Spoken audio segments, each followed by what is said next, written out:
Today we'll be looking at section 2.3. Does anybody have any homework questions before we do that?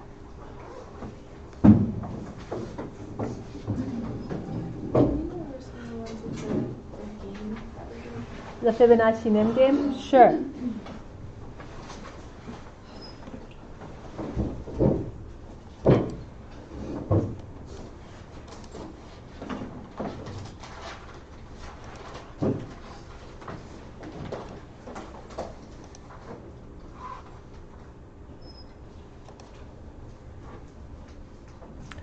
Okay, here's one.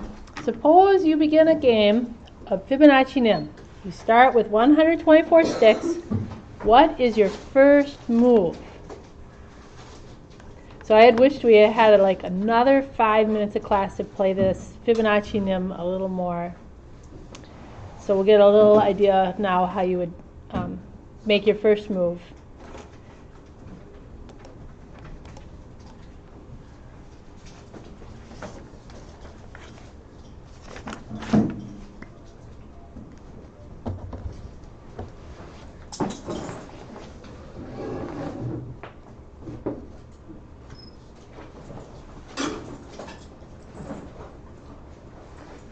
So we start with 124 sticks, and you're all going to have a different number.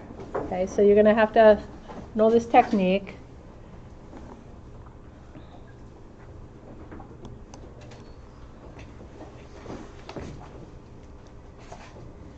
First, you'll need to have your Fibonacci numbers listed somewhere. So go ahead and write those down.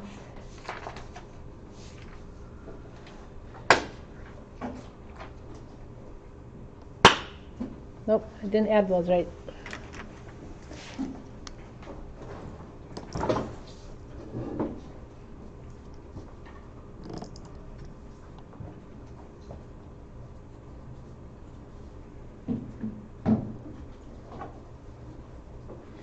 So once you get past the number of sticks that you have, you're okay. And so what we do is we want you to write the 124 as a sum of non-consecutive Fibonacci numbers. So we start with the largest one. If we want this to work, we need to start with the largest Fibonacci number we can. So 124 fits between 89 and 144. So I'd start with the 89. So I'm going to add Fibonacci numbers together to get 124, and I'm always using the largest Fibonacci number I can. So let's see how many units do I have left to get to 124.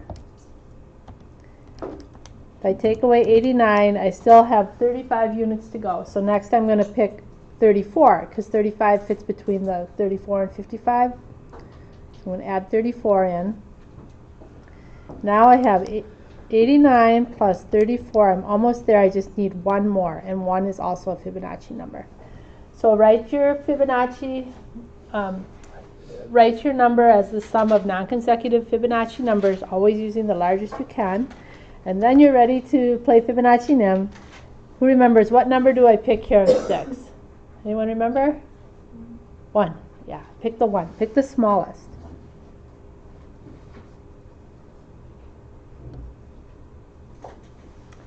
So write your number of sticks down as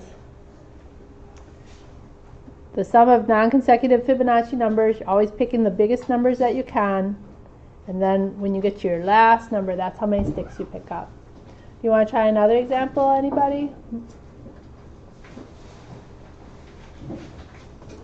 Okay. Well, I'd be glad to work with you. Did you want to try another example? No. Okay. Be glad to work with you if you want to one-on-one too. Or so would Juan, I'm sure. Okay.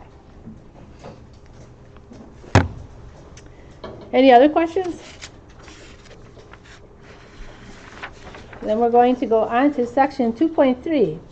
The author starts this section out with a question. Can you write 71 as a product of two smaller numbers? So product means multiplying. Can you find two numbers that multiply together to be 71? So you'll probably want a calculator to work with today in class. We'll be doing a lot of this. We're in the numbers chapter, so we have a lot of arithmetic going on.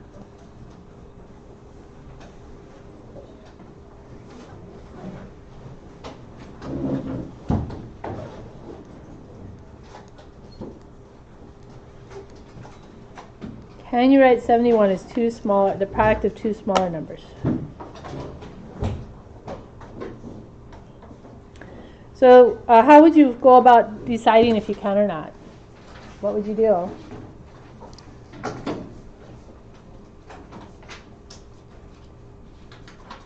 In your calculator, what would you do? Yes?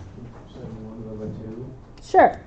So 71 divided by 2, no, that's not even. 71 divided by, now what? I didn't know you wanted like two whole numbers with that. Oh, okay, yeah, two whole numbers. So we're looking for two whole numbers that divide into 71. So next we would try 3. And you can just keep doing that. There's some rules to help you with this so you don't have to go and try every one in your calculator. For example, divisible by 2, we'd look for evens, right? Okay. And divisible by 3. Does anyone know the rule to know if a number is divisible by 3 evenly? Yes? Isn't it if you add like both the numbers in it, and Yep. that's division? Good. Yep. If you add the digits up, and if the result is divisible by 3, so is the number divisible by 3, which I always thought was really cool. That only works for 3 and 9. Okay, so 8's not divisible by 3, so 71 is not either. So you can do that with any number, no matter how large it is, to quickly tell if it's divisible by 3 if you don't have a calculator. And once you get that the 71 is not divisible by 2, it's not going to be divisible by any even number, so you don't have to try 4 or 6 or 8. And once you find that 71 is not divisible by 3, it won't be divisible by any multiple of 3 either. So we don't have to try 9, 27. Okay, so let's see. So 71 divided by 5, we know it's not divisible by 5. It doesn't end in 1 or 0. 6 is even. Skip that. How about 7? Nope.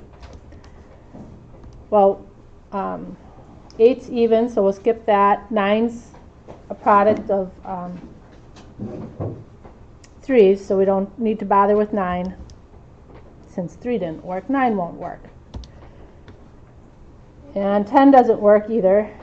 And I knew that because it didn't end in 0. But I wanted to show you that at some point you get where what you're dividing by is larger than the result, and so then you're done. Then you know there are no numbers, no integers that divide evenly into 71.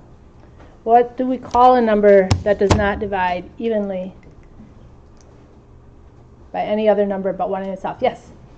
Prime, perfect. Yes. So 2.3 is about prime numbers.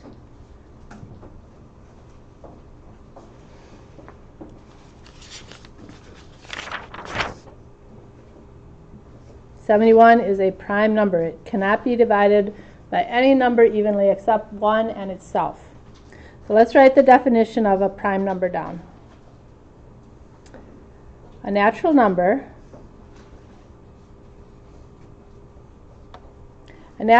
greater than 1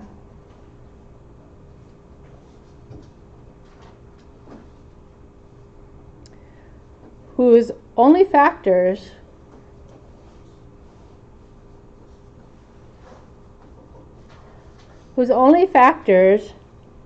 are 1 and itself.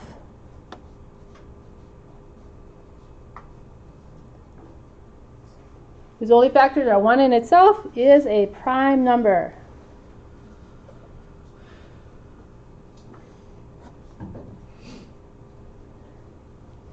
So a natural number greater than 1 whose only factors are 1 in itself is a prime number. So you're going to need to know the definition of several different groups of numbers for the quiz, and this is one of those groups.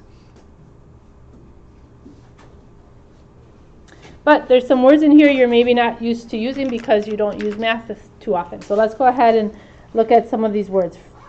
The word natural, a natural number. Anybody have any idea what a natural number might be? Yes? Number greater than 0. So it's an integer greater than 0. So it's the numbers that feel natural to count with. So they're probably the first numbers our ancestors used as they looked at their flocks of sheep and took out their fingers and toes and started counting. Now there's no end to the natural numbers. So we put ... 1, 2, 3, 4, 5, 6, ...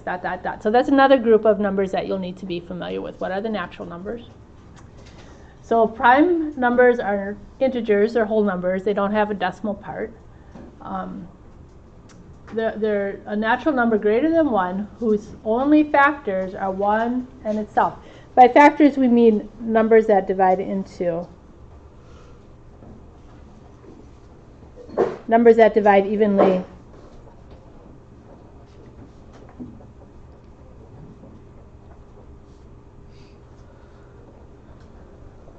Numbers that divide evenly into the number. So for example, if you took the number 20,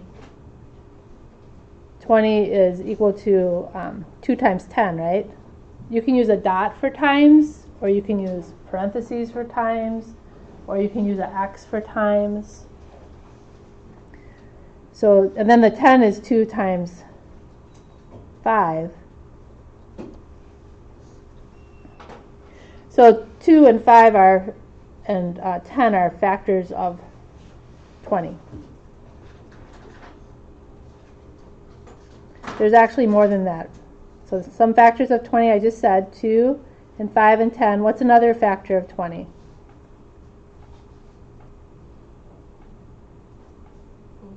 Yep, good, 4. And then there's 1 and 20 themselves. Okay. So by factors we mean numbers that divide evenly into a number. Okay, so just some terminology to make sure we're all talking about the same thing. And now I'm going to ask you to factor some numbers.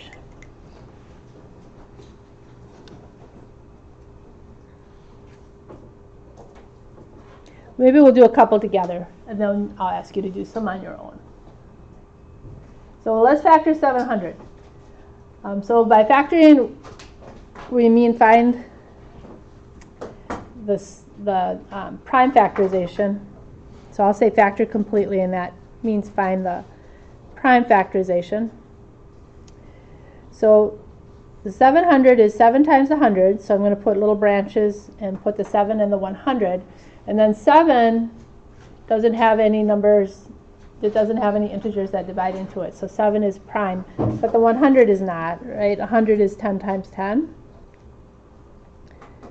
So I put a little branch on the 100 and put the 10 and the 10. And then each 10 is able to be factored as well. It's 2 times 5.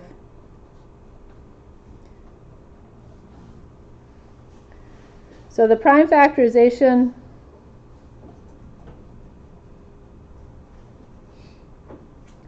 of 100, the prime factorization of 100 comes from just taking all the numbers on the ends of those branches and multiplying them together.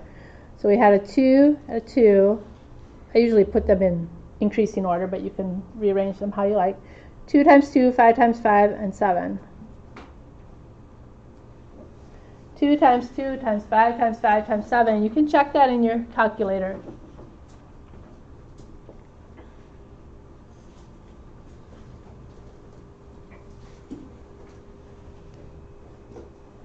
Now if you started out thinking, well, 700 is 70 times 10, and you use 70 times 10, and you worked your little branches down that way, you would still get the same prime factorization. Each number only has a single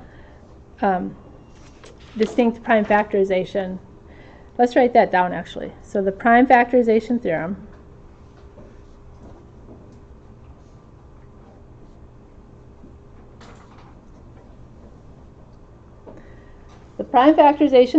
says every natural number greater than 1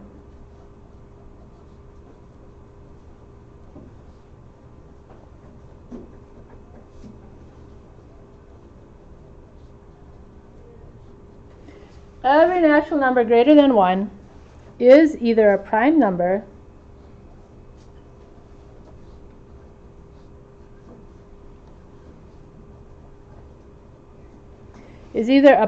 number or it can be expressed as a product of primes.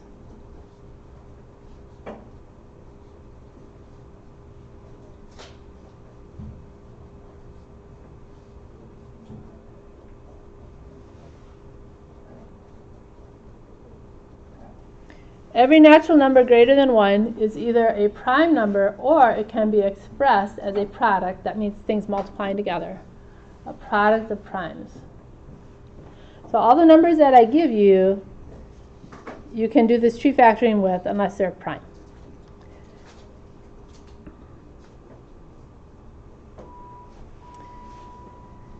And that kind of makes sense, right? It's kind of describing what it means to be prime. If you can't factor it, then it is prime. So you're either prime or you're not prime. There's not a choice here. Not a third choice. So this section is about primes, and you might wonder, well, why do we even care about primes? Primes are the building blocks of all the numbers, and you're in a math class, so we're going to be talking about numbers. So the primes are the building blocks. Each number is either prime itself, or you multiply some primes together to get that number, and that's why we care about primes. So let's work on this factoring a bit more. Make sure you're getting the hang of this.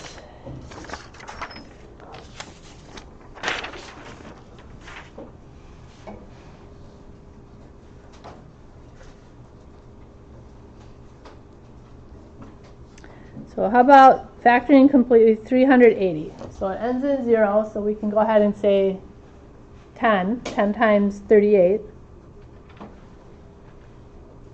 And then we just continue to factor each little branch. So 10 is 2 times 5. And 38 is even, so I'm going to divide a 2 out. 2 times 19. So the prime factorization of 380, we have 2 times 2 times 5 times 19.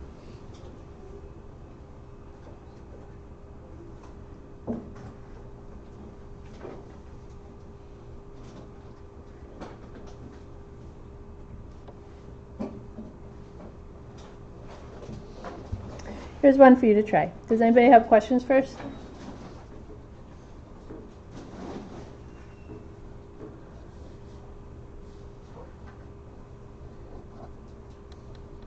So go ahead and factor completely the 250.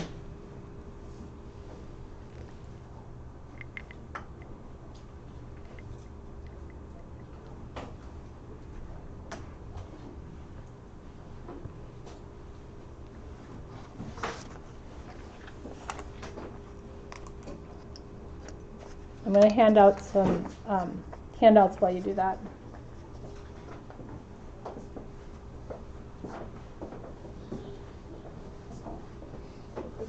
Pass it down.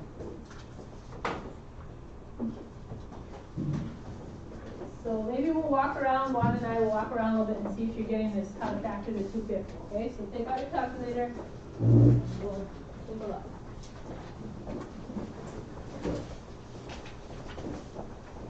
So we'll walk around and see how you're doing with this 250. If you're not sure what to do, just divide a number into it to get started. Anything you like that divides evenly. You want to go in the back one and I'll start in the front?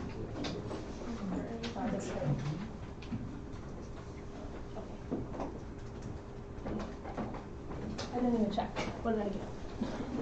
Good idea. Let's see. Yep, I have the same thing. And then if you work look at people in the back and I'll work in the front. Okay? Okay, good. So you're on the way.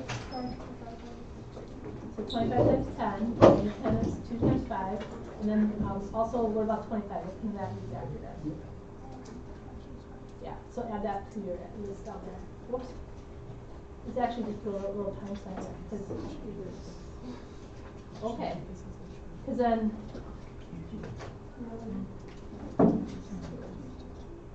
so you're exactly. So that should be a times. You write it all there. Okay. So you know what you're doing. Okay. All right. Yep. Okay. All right.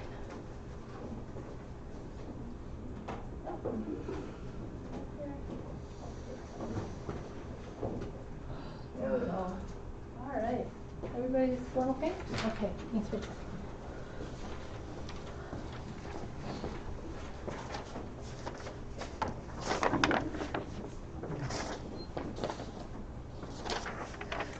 So I saw a number of ways people started out. So one way was 25 times 10. 25 is 5 times 5, and 10 is 2 times 5. So the 250 turns out to be 2 times 5 times 5 times 5. So we're looking for primes today, the building blocks of the numbers. And so I handed out a sheet for you. Does everybody have one? Does anybody need one of these yet? Okay, online students, you can print this off from the class activities. This is the first 100 numbers, 1 through 100. And what we're going to do is we're going to make what's called the sieve of Eratosthenes. So Eratosthenes lived around 276 BC, and he was interested in primes. Number theory is popular with mathematicians. It doesn't take too much other math. For example, you can do a lot of number theory without knowing calculus. So it's fun to just sit and think about it. So Eratosthenes was evidently thinking about how to find primes. And so what he did is he first crossed off 1, because primes have to be greater than 1. And then he crossed off numbers that were divisible by 2. So he went through the first 100 here, and I think he went further than 100. But we're just going to go up to 100, and he crossed off everything divisible by 2. Now 2 itself is a prime number. It's larger than 1, and it's only divisible by itself and 1. But all the evens then are primes, so we can cross those off, right? I'm sorry, I said that backwards. All the evens are not prime. They're all divisible by 2. So we can cross off all the evens here.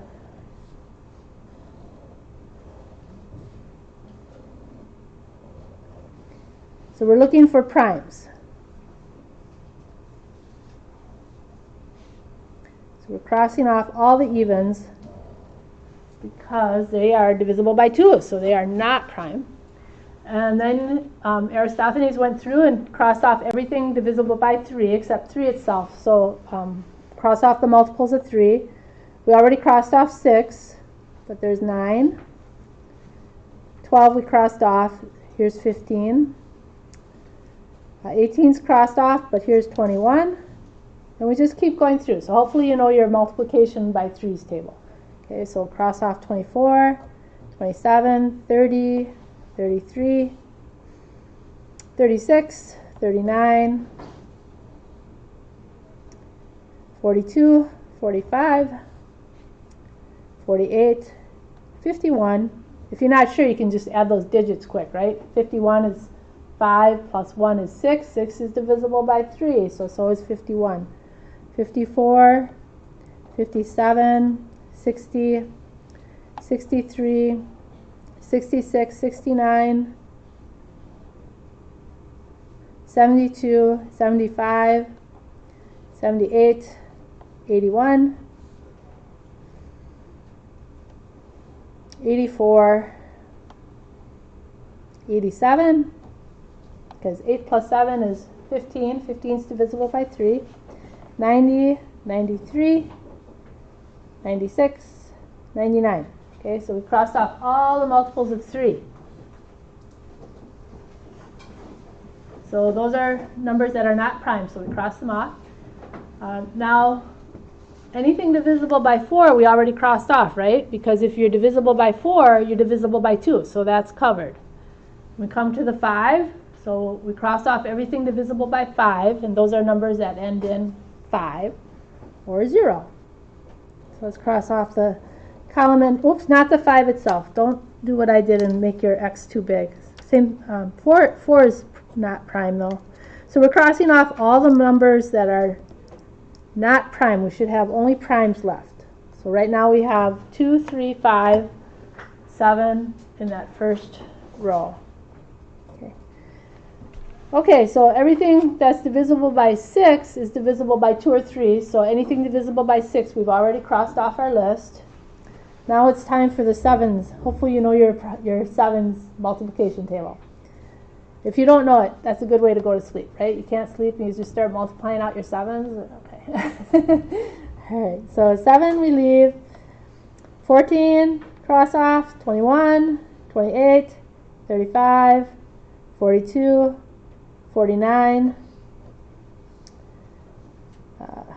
56, 63, 70, 77.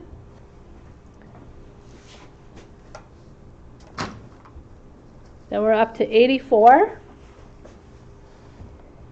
91, 98 we already crossed off. Okay, so we have the 7s. We have everything that's divisible by 8 crossed off already, because anything that divides by 8 also divides by 2. Same thing with 9. All the multiples of 9 got crossed off when we crossed off multiples of 3. 10, we did all the multiples of 10 when we crossed off multiples of 5 and 2. So we've actually crossed off every number that is not prime. All that's left here are primes. Because once we get to 10, 100 divided by 10 is 10. So we're at the point where we can stop. So what do we have here? Just to double check on your paper, you look at your paper and I'll tell you what you should have not crossed off. You should have 2, 3, 5, 7, 11, 13, 17, 19, 23, 29, 31, 37, 41, 43, 47, 53, 59, 61, 67, 71, 73, 79, 83, 89, 97.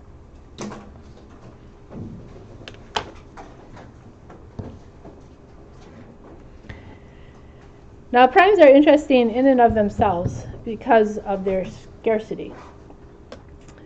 How many do you have here? How many did we not cross off?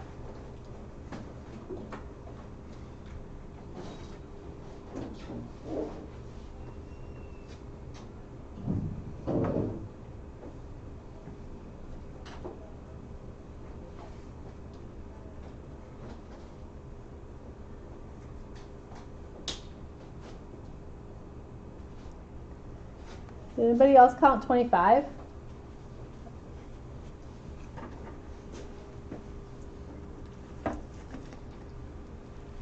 Okay, so you should have 25 numbers not crossed off on your sieve of Eratosthenes going up to 100. Now there's been some very brilliant people who studied number theory. One of them were, I wanted to just say Gauss, Gauss and Legendre in the 1800s. They made a list of how many primes there are. Less than 10, there's 4, and you should have those on your list. Less than 100, there's 25. Less than 1,000, there's 168. Less than 10,000, and so on. So they went all the way up to, let's see, this would be 1 billion. And saw how many primes there are. And these men were brilliant, and they realized that this is becoming scarcer and scarcer. So as you go on, the percentage of primes gets smaller and smaller. So here we have the portion of primes out of all the numbers. So 4 out of 10, that's 4. 4/10 of the numbers smaller than or equal to 10 are prime. 25 out of 100, that's 0.25. So 25% of the numbers, did I say 4%? 40% of the numbers less than 10 are prime. 25% of the numbers less than 100 are prime. And notice how they get smaller and smaller and smaller. These people were so brilliant, they not only recognized that this percentage is getting smaller and smaller and smaller, they were able to relate it to the natural log. And not just the natural log, they related it to 1 divided by the natural log. So if you went on to pre-calculus at all, you use this natural log function, which is not something we use every day unless you're a math person, and not easy to recognize, especially not its reciprocal like this. So they came up with a theorem that said, as n gets larger and larger, the number of prime numbers less than or equal to n approaches n over the natural log of n. That should actually be 1. 1 over the natural log of n. They get scarce. So prime numbers get scarce the bigger they go. Well, that's kind of a big deal because prime numbers are important. Prime numbers, besides being the building blocks of all the natural numbers, prime numbers are used for data validation. and encryption. So I brought you some information about how prime numbers are used. Let's see if I can find it. Well, actually, let's just look on Google.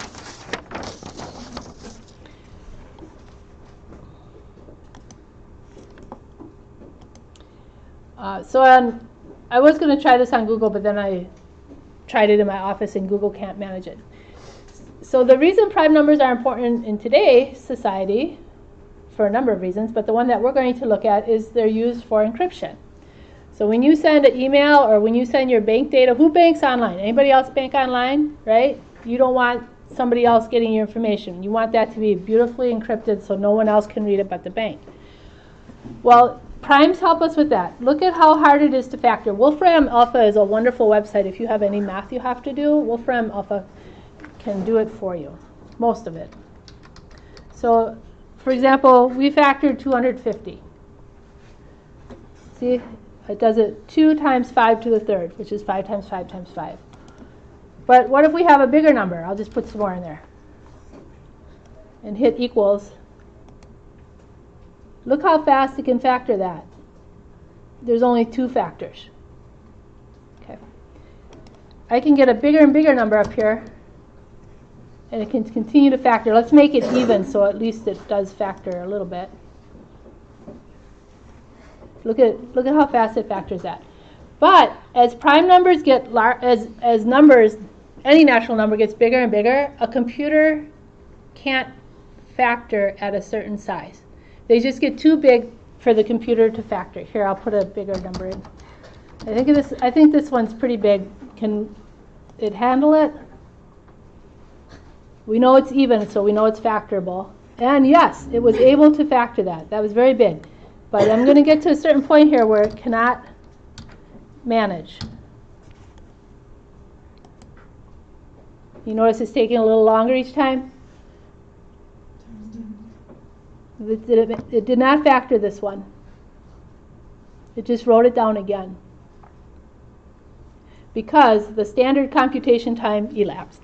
Okay? So it's only going to give me so much of its computer resources, and then it's going to call it quits. In fact, if you give a computer a number that's just random and has 300 digits, it's not going to be able to factor it. And that's what our encryption relies on today. So I brought you a little article to show you that. Where did that go?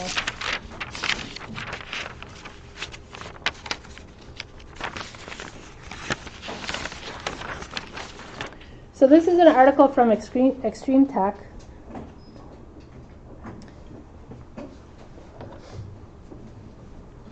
It's no meaningless academic quest, the effort to better understand prime numbers, since virtually all of modern security relies upon the current limitations of that understanding.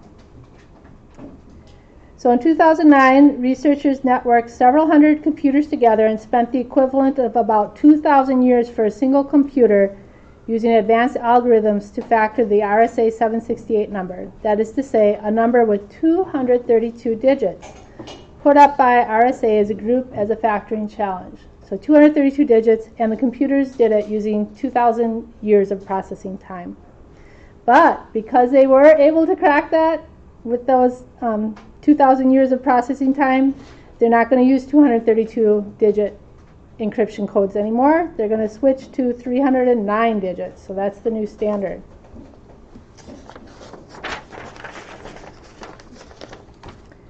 So there's a function limit to the size of the numbers we can factor into primes, and this fact is absolutely essential to modern computing. Pretty much anything that computers can easily do without being easily able to undo will be of interest to computer security. So computers can multiply easily. They can multiply quickly. If I put those huge numbers in Wolfram Alpha and ask them to multiply, it would do just fine. It's this division that it can't do quickly.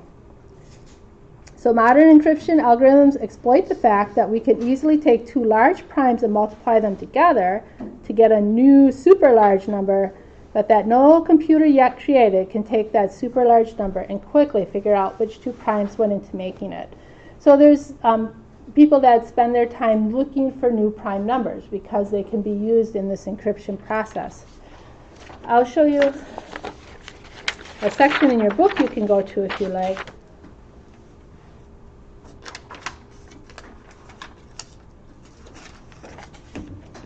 So if you're interested in encryption, there's this section 2.5, encrypting information using modular arithmetic and primes. So that's a section we're not going to cover in class because it's very mathy. But if you enjoy math, you might enjoy seeing how that encryption works. That takes your private information you're sending to your bank and makes sure it gets unencrypted correctly and remains private on its path.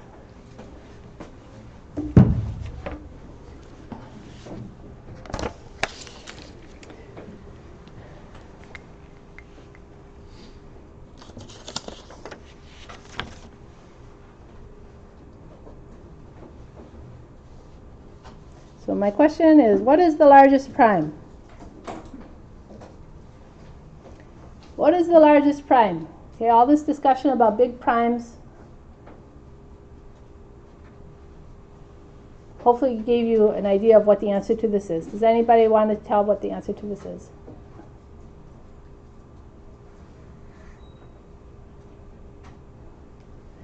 The answer is there is no largest prime.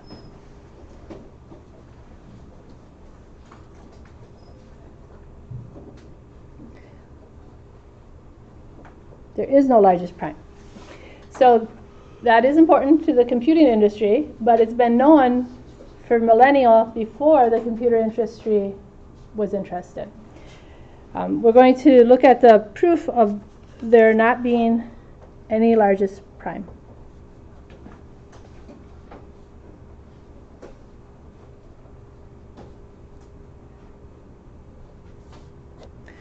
So we're going to learn that proof. That's one of the harder things that we do.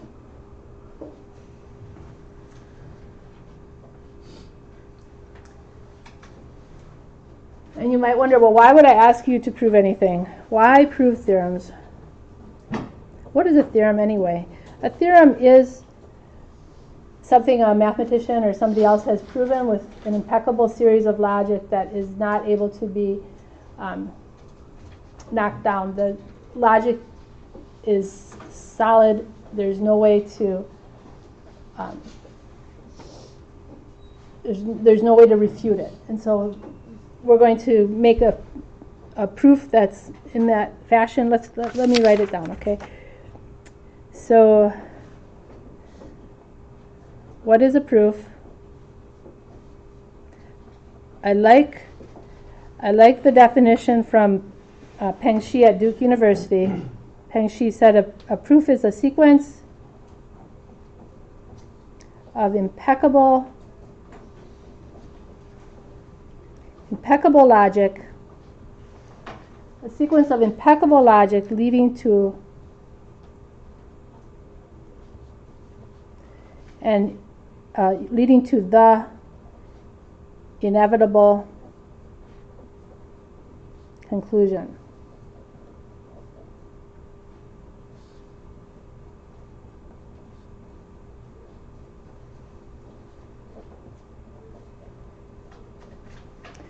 A sequence of impeccable logic leading to the inevitable conclusion. So I like that definition because it explains why I would ask you to prove theorems.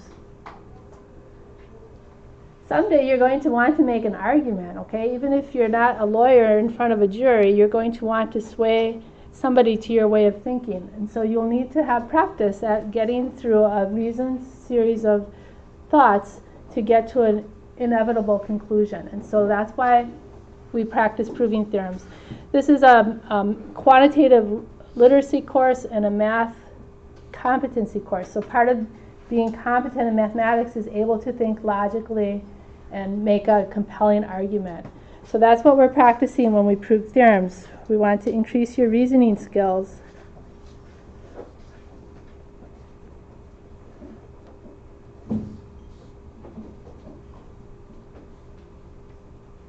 And help you to make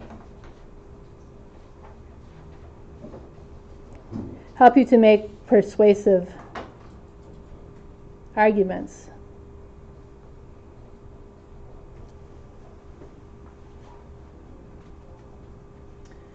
So we are going to have several proofs throughout the semester, and those are always the hardest things, and they're always the ones worth the most points on quizzes. So when you take your quizzes, there'll be some multiple choice questions that are worth maybe 2 points each. The proofs will usually be worth 6 or 8 or 9 points because they're harder and you need to learn how to do them. Of course, you do have a 3x5 card that you can take on your quiz, so that will help you. But it's best if you understand what's going on and you're not just trying to copy from your card. So let's first think about the proof before we tackle it. So our goal is to prove there is no largest prime. So this is a prelude. We're just thinking about a strategy.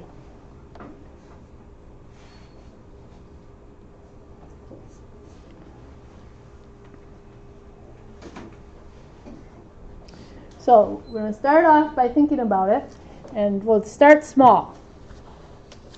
Always start small. First, find a prime larger than 3. Find a prime larger than 3. So we're going to find a prime larger than 3, and we're going to find it in a specific fashion so that we have a pattern that we can follow for bigger numbers. We're going to find a prime larger than 3, and it's going to be a prime with a remainder of 1 when divided by 2 or 3. Okay, so we're going to find a prime larger than 3 with a remainder of 1 when divided by 2 or 3. So when you're looking for remainders, well, we'll pick a prime and pick one out. Okay, so 5. 5 is the next prime on your list, right? You have a list of some primes here, right? So 5 is the next prime on your list. 5 divided by 2, if you put that in your calculator,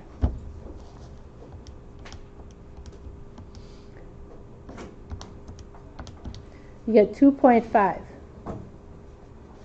The whole number, the 2, means that 2 goes into 5 2 times.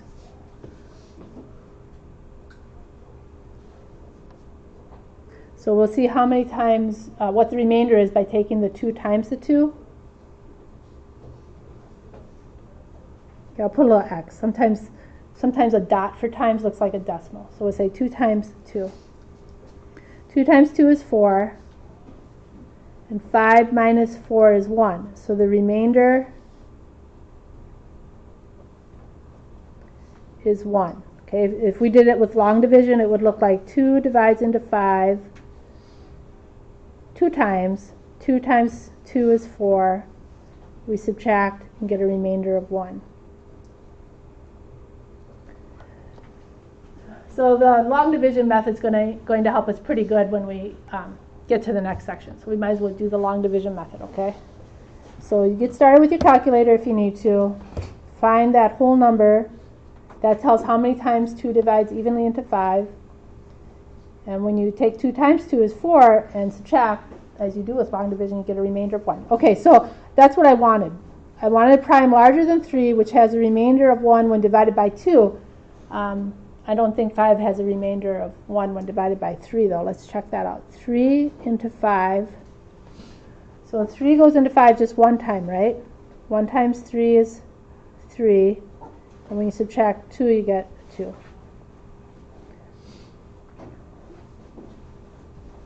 No. Okay, so 5 is not the prime I was after. Let's try the next one on the list. Next one on the list is 7. 7 divided by 3. So you can use your calculator if you want. 7 divided by 3 is 2 point something. And the 2, that whole number is what we need. Then you take the 2 times 3 is 6. 7 minus 6 is 1. So that has a remainder of 1. So I'm trying to get a prime number that when divided by 2 or 3 has a remainder of 1. And now this one works for the 7 works with 3. 7 divided by 3 is 2 remainder 1. How about 7 divided by 2? 2 goes into 7 3 times, because 3 times 2 is 6. And when we subtract, we get a 1. So that is the remainder. So 7's the prime I was after. Notice 7 is 2 times 3 plus 1. 2 times 3 plus 1. 2 times 3 is 6 plus 1. So that's going to help us as we move up. So we're looking for the world's largest prime, and we started with finding a prime that's divisible, a prime that's larger than 3. Now we'll find a prime that's larger than 4.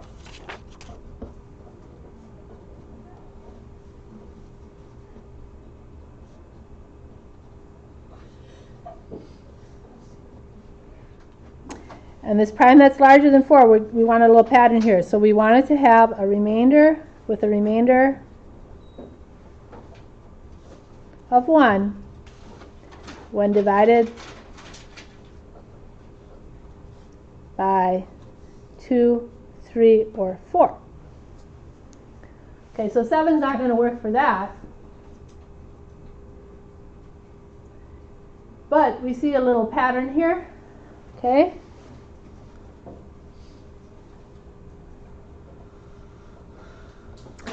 Two times 3 times 4 plus 1. What does that come out to? We'll put that in your calculator, please, and see what it comes out to.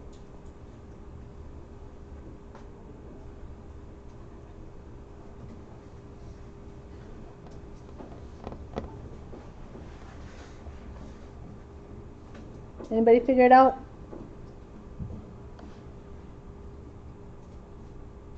25. Okay, 25. Okay, 25 is not prime, but 25 has a prime factorization. 5 times 5. So 25 itself is not prime, but it has a prime factorization, and its prime factorization has only factors that are larger than 4.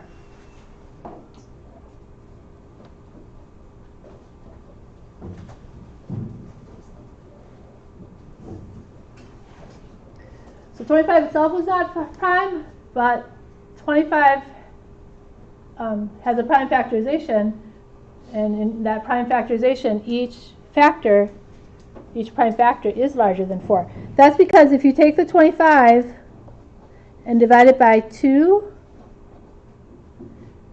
let's see, 2 goes into 25 12 times. 12 times 2 is 24, and you have a remainder of 1. So 25 divided by 2 is 12, remainder 1. 25 divided by 3. 3 goes into 25 8 times. 3 times 8 is 24. When you subtract, you get 1. So that has a remainder of 1. And 25 divided by 4. 4 goes into 25 6 times. 6 times 4 is 24. And when you subtract, you get a remainder of 1. So because of the way we constructed this, 25, it had a remainder of 1 when it was divided by 2 or 3 or 4. That's what adding this plus 1 does.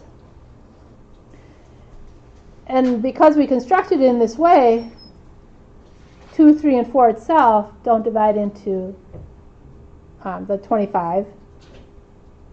So 2, 3, and 4 are not going to be part of the prime factorization. So what we get here is we get a number that either is prime, or we get a number whose prime factorization has only prime factors larger than this biggest number right here, 4. Okay, let's try this again. Find a prime larger than 5. Okay, so we're going to find a prime larger than 5 using the same strategy. So what will I multiply together? What will this number look like that I'm creating? What's the pattern going to be now? Yes. Thought I saw a hand, but I guess not. Okay, so we'll just keep going with this pattern. We'll say 2 times 3 times 4 times 5 plus 1.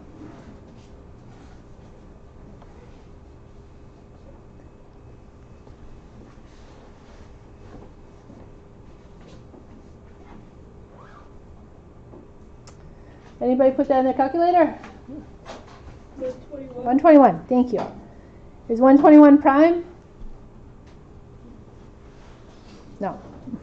How do you, does anybody remember multiplication tables? What do you multiply to get 121?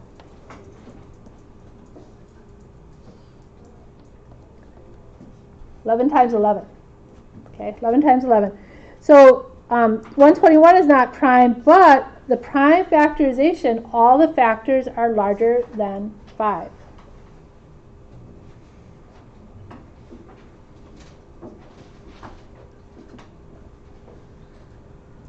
So all the factors are larger than 5 because we purposely made a number that doesn't divide evenly by 2 or 3 or 4 or 5. This adding the plus 1 means we created a number that's not going to divide evenly by these numbers that are multiplying together. So if the result isn't prime, then the prime factorization of the result has a prime bigger than these numbers because none of these are going to divide evenly into it. That's going to be the basis of our proof, but I think 2 minutes is too fast to write the proof down. So we'll go ahead and finish this up on Friday. I'll see you on Friday. No class activity for today. We'll do that on Friday as well.